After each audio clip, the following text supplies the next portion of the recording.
पहिली जरी इलेक्शन असेल तर बऱ्याच वर्षांपासून मी राजकारणात माझ्या वडिलांच्या मार्फत सक्रिय होतो आणि माझ्या आजोबांच्या माझ्या वडिलांच्या पावलांवरती आज मी पुढे येत आहे.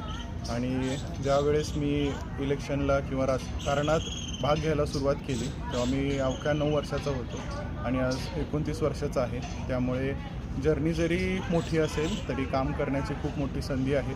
बरेच लूपहोल्स आहेत, बरेच गोष्टी चेंज करायचे आहेत, बरेच गोष्टीमध्ये विकास आहे आणि गेल्या 7 ते 8 वर्षापासून इलेक्शन न झाल्यामुळे बरेच कामं पेंडिंग आहेत.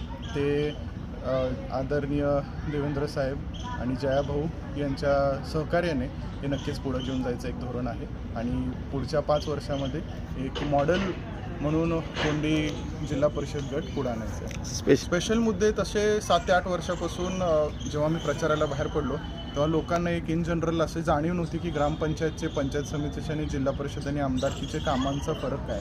त्यामुळे त्याचा अर्थ हा एकच होता की लोकांमध्ये जागरूकता नाही आहे, कारण की इलेक्शन्स नव्हते. आणि ग्राउंडवरती जर आपण बघितलो तर पूर आल्यामुळे बरेच रस्ते खराब आहेत, बरेच पीक पाण्याचं योजनेचं प्रॉब्लेम आहे आणि जिल्हा परिषदमध्ये परत बोलतो 7 ते 8 वर्षापासून सत्ता किंवा 7 ते 8 वर्षापासून मेंबर नसल्यामुळे हे सगळेच प्रलंबित प्रश्न आहेत. तर त्यामुळे ग्रासरूट लेवलपासून सुरुवात करायला लागणार आहे, पण नक्कीच 5 वर्षात आम्ही हे विकासाचा टार्गेट अचीव्ह करू.